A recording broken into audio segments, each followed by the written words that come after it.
سوال ہے کہ نسائی شریف میں روایت ہے کہ یا رسول اللہ سلام علیکہ، تو آج اگر سلام اسی طرح بھیجا جائے تو اس پر اعتراض کیوں ہوتا ہے؟ ہمارا یہ سوال ہے کہ نسائی شریف میں وہ روایت کون سی ہے جس میں یہ لکھا ہے کہ نبی کریم صلی اللہ علیہ وسلم کی وفات کے بعد یہ نماز میں تشہد کے علاوہ صحابہ کرام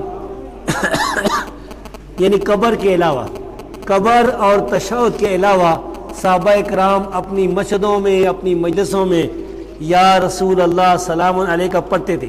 اگر ایسی کوئی صحیح روایت سنن نسائی میں موجود ہے تو ہمیں بتائی جائے، ہم بھی عمل شروع کریں، کیونکہ ہم تو اہل حدیث ہیں، اہل سنت ہیں۔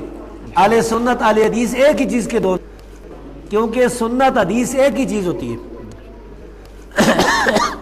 اور ترمذی میں بھی حضرت علی سے قول منقول ہے کہ درخت و پتھر آپ پر سلام بھیجتے ہیں اور السلام علیکہ یا رسول اللہ کے الفاظ کے ساتھ۔ یہ مجھے نہیں یاد ہو کہ کون سی روایت ہے۔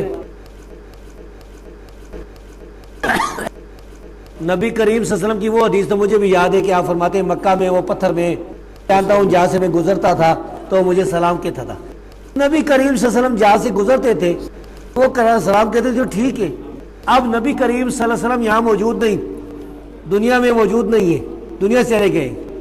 قبر پر چونکہ سلام جو ہے وہ صحابہ کرام سے ثابت ہے، عبداللہ بن عمر رضی اللہ تعالیٰ عنہ سے، اور ویسے بھی قبرستان پر عام سلام کی بھی حدیث صحیح موجود ہے، تو اس لحاظ سے قبر پر کوئی جائے تو وہ تو ٹھیک ہے، کہہ سکتا ہے۔ اس کے علاوہ کوئی دلیل میرے علم میں نہیں ہے۔ نبی کریم صلی اللہ علیہ وسلم کو پتھر اگر سلام کہتا تھا تو وہ آپ سامنے سے گزرتے تو کہتا تھا۔